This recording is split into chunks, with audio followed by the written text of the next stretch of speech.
I have a question for both the Crown Prince and who are you? Where are you from? Faisal Abbas from Arab News, Saudi Arabia. Your Excellency. You should be a friendly question. Your Royal Highness, just picking up on something you just mentioned about how some people try to destroy the relationship between Saudi Arabia and the United States. Perhaps, since the launch of the vision, we've been used to having the bigger picture and that everything fits into the bigger picture. Might you want to elaborate a little bit about where is the relationship, the bilateral relationship, the strategic partnership between Saudi Arabia and the United States heading, and what's the big picture there? Well, I don't think it's a relation that we can replace it from the Saudi side or the American side. It's a critical relationship for our political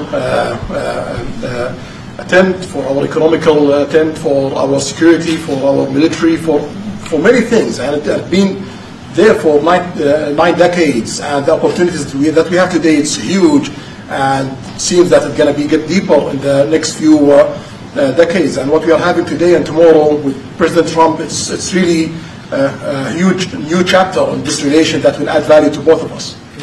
You know, when you think about it, I'm just sitting here, you're with the future king.